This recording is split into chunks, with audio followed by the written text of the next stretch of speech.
Shwa bangin Sdang ya ka kubor, ni kerpat ipi ki nongpet, ban subscribe ya ka ni ka channel, ban klik ya notification bell, pen yo ki kubor na ka jela.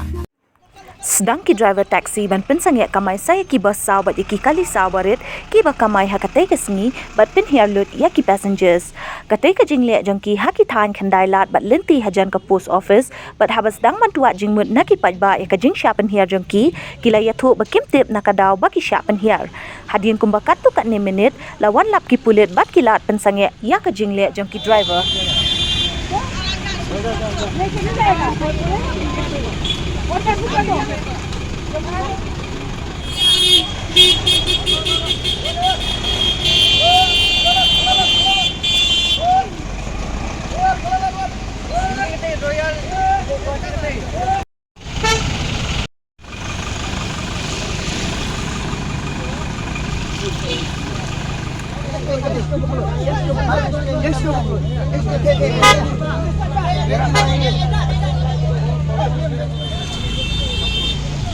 Dia kan saya yang sesuai. Ha? Kaskulai.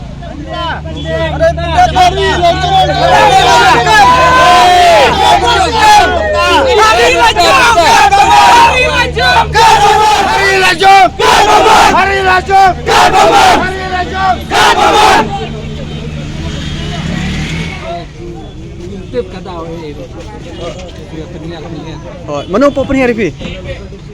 Itu lah mana? Gong. Tapi kalau pi dia nak bos. Nak ikat tahu Pynhiar. Dia tip.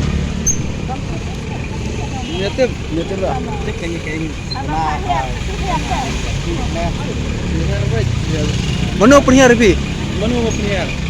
Am siang dia kerana marah. Anggan ya.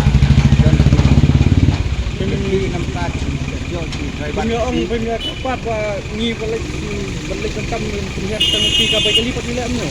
Baik ini satu baik, dia baik kembali baik. Marmat lagi dia lagi siapa? Dia.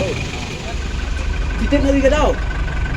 Suruh Pynhiar baik, Pynhiar besar. Pynhiar besar orang bah. Orang bah. Itu hilang berapa saya orang.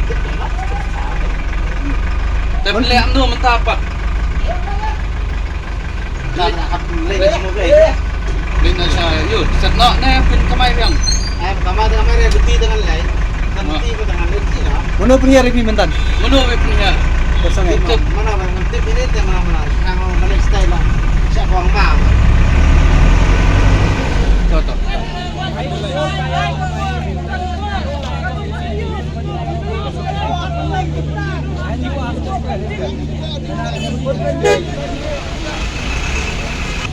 Kamera schooling kan ya? Paidbah. Ini lagi schooling.